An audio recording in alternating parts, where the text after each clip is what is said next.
हमारे बेगूसराय जिले में जीरो माइल चौक पर फिर से हुई है एक नई शुरुआत और ये नई शुरुआत समर्पित है, ये समर्पण है चैतन्य गेस्ट हाउस के नाम से। मैं बताना चाहूँगा मध्यम वर्गीय परिवार को खासकर ध्यान में रखते हुए या वैसे एम्प्लॉइज जो बेगूसराय जिले में आते हैं, किसी कंपनी के एम्प्लॉय जो बेगूसराय जिले में आते हैं किसी ना किसी कार्य पर्पज से, और चूंकि यह एक इंडस्ट्रियल एरिया भी है, बेगूसराय वैसे तो इंडस्ट्रियल कैपिटल के नाम से विख्यात ही है, लेकिन जीरो माइल चौक के आसपास का जो एरिया बेसिकली आप देखते हैं वो इंडस्ट्रीज के नाम से जाना जाता है, इंडस्ट्रियल एरिया के रूप में जाना जाता है। तो बहुत सारे कंपनी के एम्प्लॉइज यहाँ पे आते हैं, खासकर उनको ध्यान में रखते हुए या वैसी मध्यम वर्गीय फैमिली जो कहीं ना कहीं कुछ बजट में चाहती है कि भाई हमारे यहाँ किसी प्रकार का कोई फंक्शन है तो बजट में उसकी व्यवस्था हो जाए। वैसे एम्प्लॉय जो ये चाहते हैं कि भाई हम कहीं गए हुए हैं तो बजट में हमें कमरा मिल जाए, उनको ध्यान में रखते हुए चैतन्य गेस्ट हाउस हमारे बीच लेके आया है 12 कमरों के साथ। 12 कमरों के साथ कह सकते हैं कि सुविधा युक्त सुसज्जित अपने रूम्स को वो हमारे लिए ओपनली आज खोल चुका है। चैतन्य गेस्ट हाउस के रूप में आज जीरो माइल चौक पे एक नई शुरुआत हुई है। क्या कुछ है खास ये तो हम आपके साथ अभी साझा करेंगे ही, लेकिन व्यूज भी हम आपके साथ साझा करेंगे कि इनके कमरों को देखने की जरूरत है। और जो मैंने आपसे बात रखी बजट, तो बहुत ही जेन्युइन बजट में नॉन एसी और एसी रूम्स की सुविधा के साथ चैतन्य गेस्ट हाउस आ चुका है हमारे बीच। तो बाकी चीजों की जानकारी और झलकियों के साथ हमारे साथ जुड़े रहें। ओपनिंग जैसा कि आप पहले से जानते हैं, चैतन्य महाप्रभु ने हम आम मनुष्यों के जीवन में कृष्ण भावना का विकास उत्पन्न किया और कृष्ण भावना के विकास के साथ साथ सनातन संस्कृति की परंपरा का प्रवाह शुरू हुआ। सनातन संस्कृति की परंपरा का प्रवाह तो पहले से ही चला आ रहा था, लेकिन कहना चाहूंगा कि मनुष्य के व्यक्तित्व में कृष्ण भावना का निरंतर प्रवाह उसकी शुरुआत हुई और आज उसी के मद्देनजर या कहिए कि उसी को ध्यान में रखते हुए चैतन्य महाप्रभु के नाम से चैतन्य गेस्ट हाउस की आज ओपनिंग हो रही है जीरो माइल में। जैसा कि पहले भी मैंने अभी थोड़ी देर पहले आपको बताया कि जीरो माइल चौक पर नियर अबाउट महिंद्रा शोरूम, और हमारे साथ अभी महाराज जी जुड़े हुए हैं, उदय भैया जुड़े हुए हैं। हम जानना चाहेंगे, सनातन संस्कृति सभी जानते हैं, आप हमें आज जो गेस्ट हाउस चैतन्य महाप्रभु के नाम पर जो गेस्ट हाउस ओपन हुआ खुल रहा है, इसका राज बताएं। सबसे पहले आपने अपने चैनल में कुछ बोलने का मौका दिया है, हम तो सबसे पहले आपको इस बात के लिए धन्यवाद ज्ञापन करते हैं।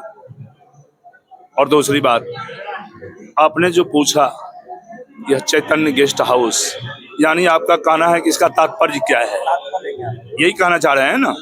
कारण लोग प्रायः अन्य नामों से देते हैं, भगवान के नाम से गेस्ट हाउस या होटल वगैरह बहुत कम मिलते हैं, देखने को प्रायः कम मिलते हैं। यहाँ चैतन्य महाप्रभु जिनका कि अवतार नदिया में हुआ, नदिया जिला बंगाल में पड़ता है, तो और ये चैतन्य महाप्रभु भगवान साक्षात कृष्ण के ही अवतार थे जो भक्त के रूप में आए। बाद में लोगों को पता चला कि ये चैतन्य महाप्रभु कोई और नहीं बल्कि भगवान कृष्ण के रूप हैं, और पता तब चला जब वो जगन्नाथ जी में सभी भक्तों के सामने भीतर गए और जगन्नाथ जी में ही समा गए, तब पता चला ये कोई भगवान के अवतार थे। अतः यह चैतन्य नाम भगवान श्री कृष्ण का है जो कलयुग में भक्त के रूप में आए।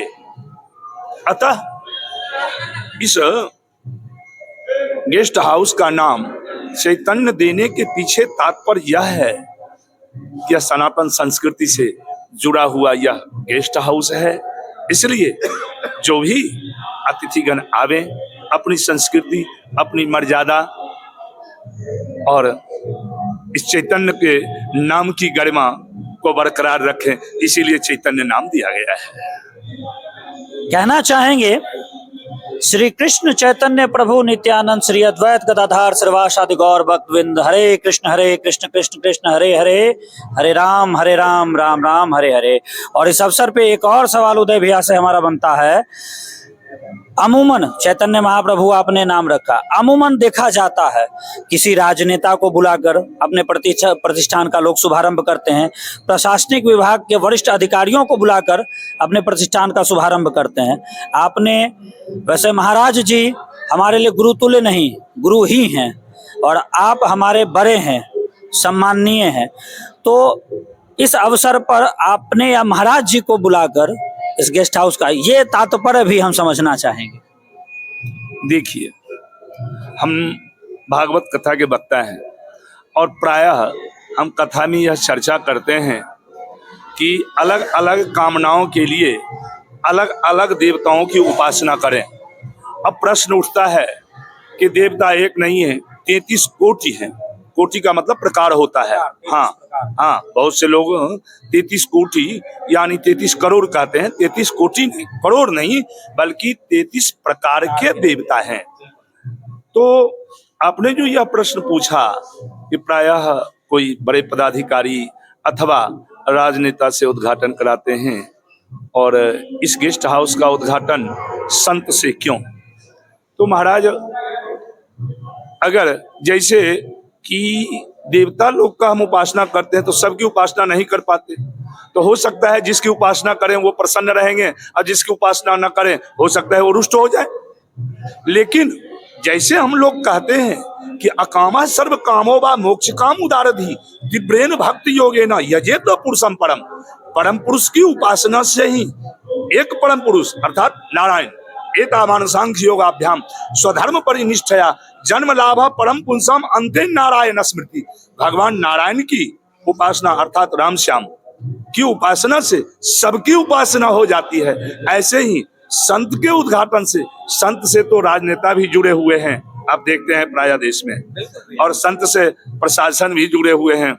आप देख रहे हैं कि हमारे गुप्तेश्वर पांडे जी डीजीपी से प्रशासन डिपार्टमेंट है, लेकिन संत के रूप में भी आप लोग उनको देखते हैं ना।